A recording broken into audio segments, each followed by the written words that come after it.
प्यारे बच्चों नमस्कार। मैं अंकित दुबे आपका स्वागत करता हूँ अपने YouTube channel smart study by Ankit.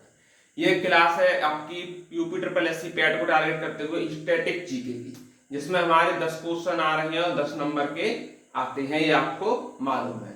2-3 topic करा चुके हैं, चौथा टॉपिक लिया है भारतीय पर्यटन स्थल, यानी पर्यटन स्थल आपके सिलेबस में दिया हुआ है, उसी के तहत पर्यटन स्थल हमने स्टार्ट किया हुआ है। इसमें जानते हैं पहले तो विश्व धरोहर स्थलों के बारे में बात कर लेते हैं, ठीक, फिर पर्यटन स्थल और क्या क्या होंगे उसके बारे में आगे चर्चा करेंगे।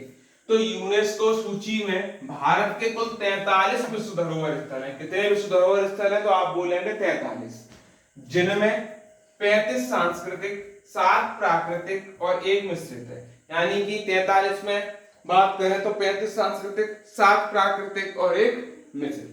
अब कौन से सांस्कृतिक हैं, कौन से प्राकृतिक हैं और कौन से मिश्रित हैं, इनको एक एक करके समझते हुए चलते हैं।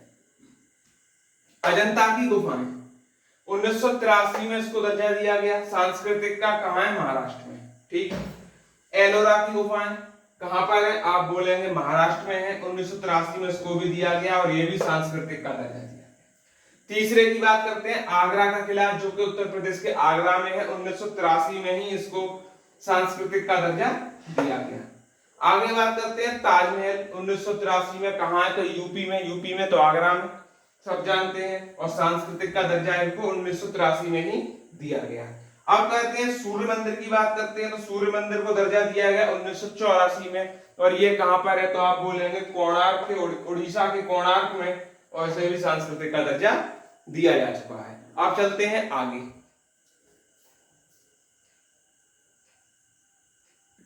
देखिए आगे है महाबलीपुरम में स्मारक, यानी महाबलीपुरम कहां पर है? तो आप बोलेंगे सर तमिलनाडु में। कहां पर है? तमिलनाडु में। 1984 में इसको सांस्कृतिक का दर्जा दिया गया। किसका दर्जा दिया गया? सांस्कृतिक का दर्जा दिया गया। आगे बात करते हैं काजीरंगा राष्ट्रीय उद्यान की। ये कहां पर है? काजीरंगा राष्ट्रीय उद्यान आप बोलेंगे असम में। इसको 1985 में प्राकृतिक का दर्जा दिया गया, यानी प्राकृतिक श्रेणी में कौन सा है? तो काजीरंगा है। आगे बात करते हैं मानस वन्यजीव विहार की। तो मानस कहां पर है? तो आप बोलेंगे असम में है। 1985 में प्राकृतिक का दर्जा इसको भी दिया गया। आगे बात कर लेते हैं केवलादेव राष्ट्रीय उद्यान। केवलादेव कहां पर है? राजस्थान में, और राजस्थान में भी कहां? तो भरतपुर राजस्थान में। कहां? भरतपुर राजस्थान में, और इसको 1985 में प्राकृतिक का दर्जा दिया गया। यानी कि 3 प्राकृतिक श्रेणी में आ गए। कौन कौन से? काजीरंगा, मानस और केवलादेव, ठीक। गोवा में चर्च और कॉन्वेंट, जाहिर सी बात है गोवा में ही होंगे, तो कब दिया गया? 1986 में इसको भी सांस्कृतिक का दर्जा दिया गया। खजुराहो स्मारक समूह, किसकी? खजुराहो स्मारक समूह मध्य प्रदेश में है। 1986 में इसको भी सांस्कृतिक का दर्जा मिला हुआ है। अब चलते हैं आगे। अब देखिए एक एक करके समझते हैं। फतेहपुर सीकरी, जिसे 1986 में दिया गया दर्जा, किसका दिया गया और कहां पर है ये, इसके बारे में बात करें तो फतेहपुर सीकरी आगरा में है। तो आप बोलेंगे आगरा यूपी, ठीक। और इसको दिया गया सांस्कृतिक का दर्जा। इसको दिया गया सांस्कृतिक का दर्जा, इसको मिला। इतना आप याद रखें, ठीक। चलिए आगे वाला बात कर लेते हैं हम कि पद्मतलक स्मारक 1987 में इसको भी दिया गया दर्जा है। कहां पर? तो आप बोलेंगे कर्नाटक में। कहां पर है? कर्नाटक में, और दिया किसका गया है? सांस्कृतिक का दर्जा।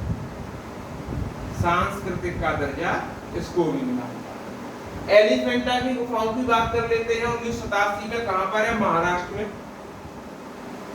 और इसको भी सांस्कृतिक का दर्जा दिया गया। किसका दर्जा दिया गया है? सांस्कृतिक।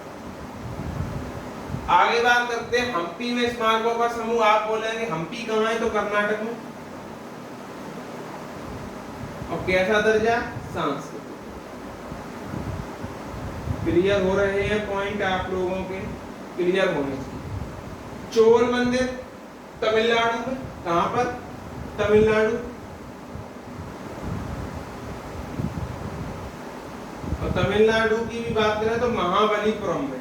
और इसको भी दिया गया सांस्कृतिक का दर्जा। किसका दिया गया? सांस्कृतिक का दर्जा। सुंदरबन राष्ट्रीय उद्यान जो 1987 में इसको भी दर्जा दिया गया। ये कहाँ है? सुंदरबन की बात करें तो ये पश्चिम बंगाल में। कहाँ पर है? आप बोलेंगे पश्चिम बंगाल में है, आपने गलत चीज। इसको भी सांस्कृतिक का दर्जा दिया गया। किसका दर्जा दिया गया? वो इसको प्राकृतिक का। किसका दर्जा मिला है? प्राकृतिक का दर्जा मिला। इसको मिला है प्राकृतिक का दर्जा। प्राकृतिक में चौथा है नंदा देवी का फूलों की घाटी। आप सीधा बोलेंगे उत्तराखंड में, उत्तराखंड में। और 1988 में इसको भी प्राकृतिक का दर्जा दिया गया। किसका दर्जा दिया गया है? आप बोलेंगे सर प्राकृतिक का दर्जा दिया गया है। आप ये बात याद रखेंगे किसको सांस्कृतिक का, किसको प्राकृतिक का, और कब दिया गया, और ये स्थल कहाँ है। इसी के बारे में क्वेश्चन बनेंगे, अदरवाइज क्वेश्चन आपके कहीं से पुटअप नहीं हो सकते। फाइनल 4 और देख लेते हैं। सांची के बौद्ध स्मारक, जिसको 1989 में दर्जा दिया गया। किसका दर्जा दिया गया? तो वही बताना है। ये कहाँ पर है? तो मध्य प्रदेश में। और क्या है? तो आप बोलेंगे सांस्कृतिक। कैसा है? सांस्कृतिक। ये आप लोग याद रखेंगे खुद से। हुमायूं का मकबरा की बात करते हैं तो हुमायूं की जीवनी आपने इतिहास में पढ़ी है। 1993 में दर्जा दिया गया। हुमायूं का मकबरा है दिल्ली में। कहाँ पर है? दिल्ली में। और ये भी कैसा है? तो आप बोलेंगे सांस्कृतिक है। कैसा है? सांस्कृतिक। याद हो गया। आगे बात करें कुतुब मीनार और उसके स्मारक की बात कर लेते हैं। तो कुतुब मीनार दिल्ली में है और इसको भी सांस्कृतिक का दर्जा दिया गया। किसका दर्जा दिया गया? तो आप बोलेंगे सांस्कृतिक का। ठीक। नेक्स्ट पार्ट बोध गया में महाबोधि मंदिर की हम बात कर लेते हैं। तो ये कहाँ है? आप बोलेंगे बिहार में। और इसको भी सांस्कृतिक का दर्जा दिया। इस तरह हमने आज 22 देखे हैं जो स्मारक हैं। टोटल 43 हैं। यानी कि इतने ही लगभग और बचे हैं जो कल की वीडियो में पूरे हो जाएंगे। ठीक। और उसके बाद कुछ पर्यटन स्थल है, हवा महल हो गया, और भी जंतर मंतर वगैरह जो भी पर्यटन स्थल है, घूमने की जगह, उनके बारे में चर्चा करेंगे। तो 3 क्लासों में चैप्टर आपका पूरा फ्रेश करवा देंगे। यानी 3 क्लासें लगेंगी इस चैप्टर की। जो भी साथी नए हैं वो चैनल को लाइक कर लें, वीडियो को शेयर करें और सब्सक्राइब करें, जिससे कि हम आगे वाले सभी प्रतियोगी छात्रों को बिल्कुल फ्री तैयारी करा सकें और एक ही बार में सिलेक्शन तक पहुंचा। तब तक के लिए धन्यवाद।